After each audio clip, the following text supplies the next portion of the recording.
먼저 우리 이사님 네. 좀 자기소개 간단하게 해주시면 네. 네, 감사하겠습니다. 지금 현재 COT 그리고 또 국제 MDRT 회원이고요. 삼성생명에서만 한 법인 CEO 세미나를 한 전국적으로 한 15년 정도. 사실 법인 영업이라고 하면 굉장히 좀 진입장벽이 되게 높다. 그리고 아무나 하는 게 아니다라고 생각을 많이 하세요. 물론 정보력은 대표님들이 저희보다 더 잘하시는 경우도 있어요. 워낙에 찾아보면 되니까.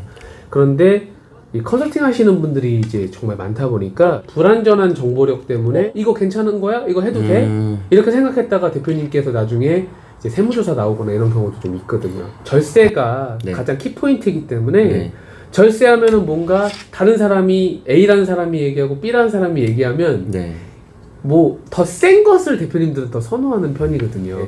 근데 제가 지금 15년 정도 이 삼성생명의 저희 국세청 세무자분들과 저희 패밀리 오피스랑 같이 이렇게 연계해서 진행을 하다 보니까 가장 중요한 것은 대표님의 리스크를 해지해드리는 게 저희의 역할이다.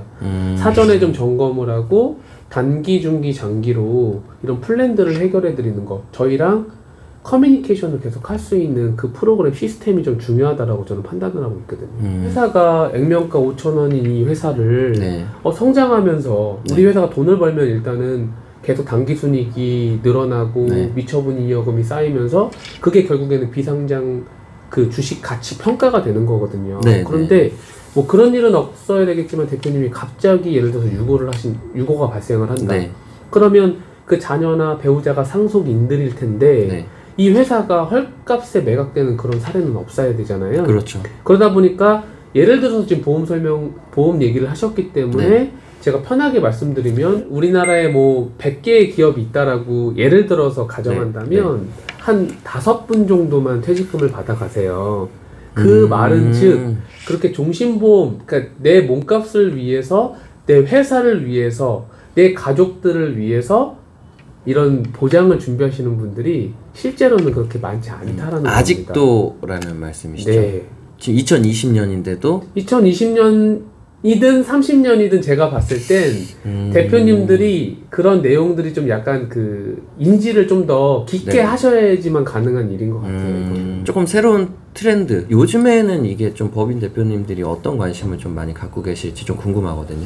VVIP 자산가분들, 그리고 법인 대표님들, 그리고 이제 2세분들 모시고 저희 2020년 세법 개정에 대한 거와 이제 가업 승계에 대해서 제가 강의를 드렸었거든요. 올해 같은 경우에 이 코로나라는 특수성 때문에 기업에 있는 자꾸 자금들을 이제 추징을 하기 시작을 한다라고 이해를 하시면 돼요. 이 세 분들이 왜 참여를 하시는 줄 아세요? 이 모든 세금에 대한 종착역이 상속세거든요. 그러면 이 상속세를 줄이기 위해서는 사전에 증여를 해야 되는데 그 증여 재산을 어떤 거를 먼저 할 거냐, 앞으로 나는 어떤 특례를 활용할 수 있고 나의 상속세는 얼마고, 이런 것들을 저희가 준비하는 것들이 매년 트렌드다. 변함없이 대표님들은 사업을 하시다 보면 어느 정도 뭐 그 성숙기, 쇠퇴기까지 가는 과정 속에서 실제로 이제 10년을 앞두고 우리 회사를 안정적으로 자녀에게 물려주든 엑시트하는 방법, IPO, 그러니까 상장까지도 또 고민하시는 분들이 있어요. 그래도 제 주위에는 많은 분들이 이 IPO와 관련된 것들을 많이 물어보세요. 물론 또 합병 이슈도 여러 가지가 있겠지만 근데 IPO를 위해서는 사실 회사의 가치가 높아야 되니까 이 미처분 이익금을 좀 더 그 줄이지 않으려고 대표님들이 또 저희하고 또 많이 커뮤니케이션 하는 거고요.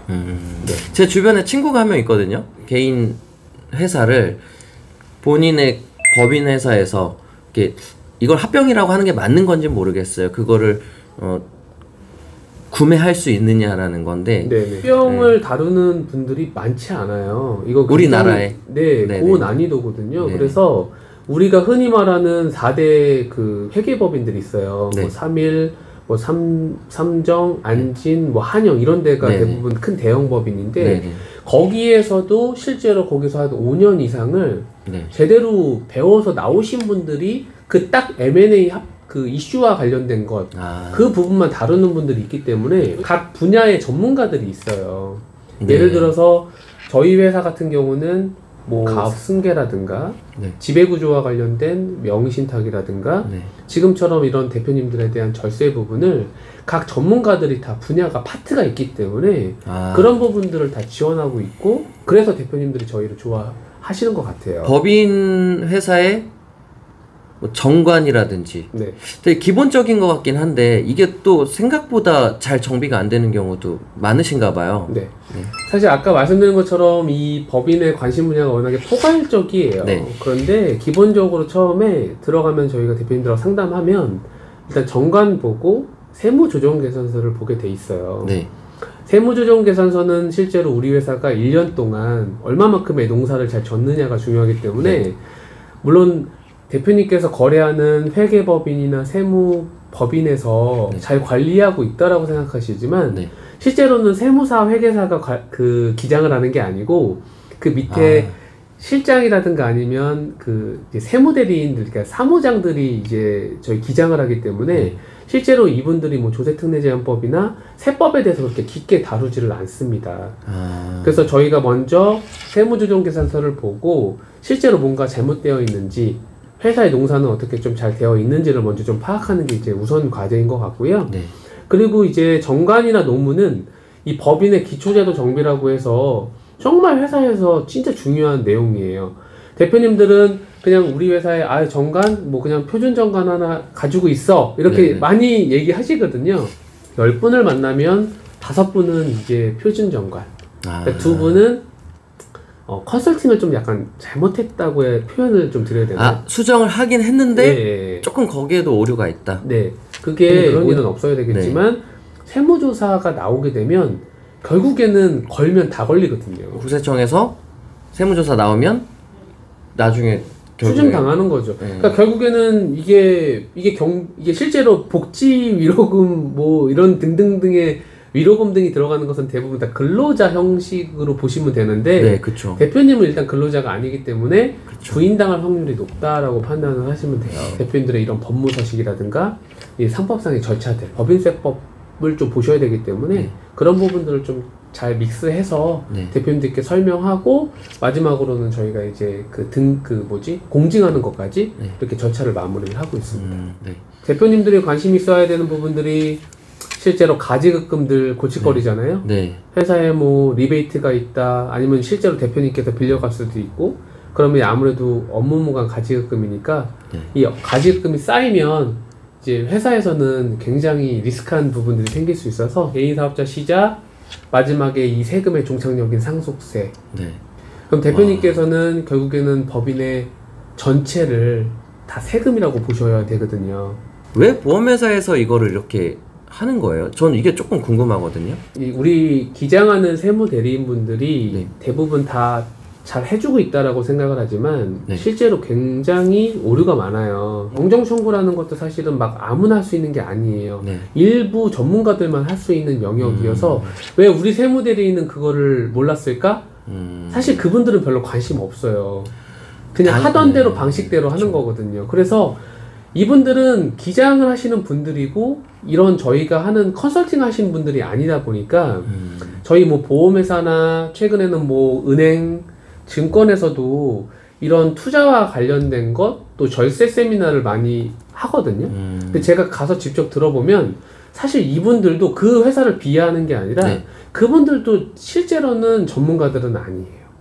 실제로 막 대표님들하고 상담을 하면서 그 경험치가 있잖아요. 네. 그러면서 이게 다 연결되는 게 회사의 주식이라든가 대표님에 대한 그런 상속세라든가 증여세라든가 결국에는 보험과 대부분 저희들도 일단 뭐 보험회사에 있는 저희 선후배들과 계속 지속적인 미팅들도 하고 네. 국세청 출신 자문들하고 계속 지속적으로 미팅을 하면서 이 회사의 문제는 과연 무엇인지 일단 점검을 먼저 체크하고 네. 그리고 나서 개선 방안들을 계속 단기, 중기, 장기로 체크를 하는 거고요. 저희가 해야 될 일이 있고요. 세무 기장대리인이 해야 될 일이 있어요. 네. 기장을 하시든 뭔가에 대한 이슈 부분을 던져줬을 때 그게 맞는지 안 맞는지를 판단을 물론 할 수도 있죠. 대표님께서. 그렇죠. 다만 저희 같은 전문가에게 크로스로 체킹을 한다라고 하면 대표님 입장에서는 리스크를 거의 제거할 수 있지 않을까요? 저는 그렇게 생각을 합니다.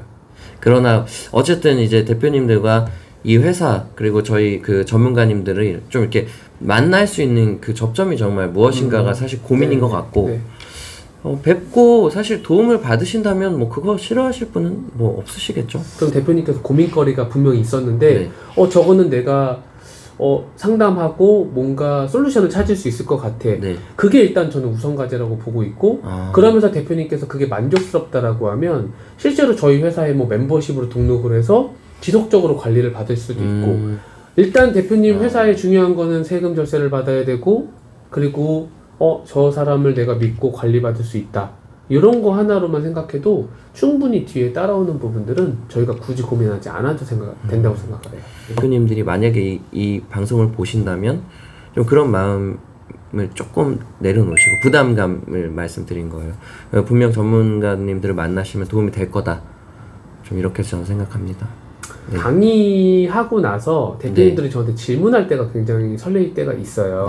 왜냐면 질문을 한다는 것은 대표님이 분명히 고민이 있고 관심이 있다라는 얘기거든요. 그래서 어떤 주제를 던졌을 때 제가 그분을 위해서 뭔가 도울 수 있다라고 하면은 제가 일단 개인적으로 기분이 좋고요.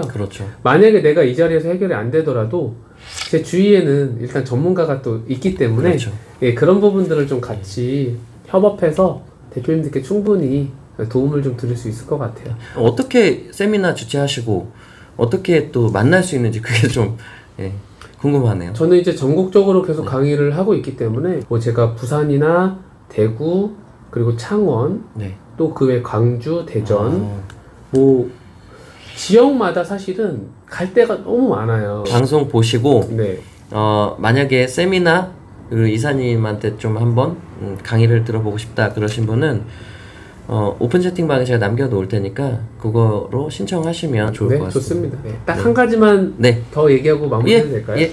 제가 이제 대표님들과 한 몇천 분 정도를 이렇게 한 3, 4천 분 만나다 보니까 대표님들이 혼자서 끙끙 앓고 또 리스크가 분명히 있는데 그냥 어떻게 되겠지라고 생각하시는 분들이 많으시더라고요. 대표님께서 꼭 돈 안 들어가니까 저는 저한테 먼저 일단 상담을 한번 받아보시고 그리고 정말 혼자서 고민하시지 않으셨으면 좋겠다라는 것을 마지막으로 좀 말씀을 좀 드리고 싶어요.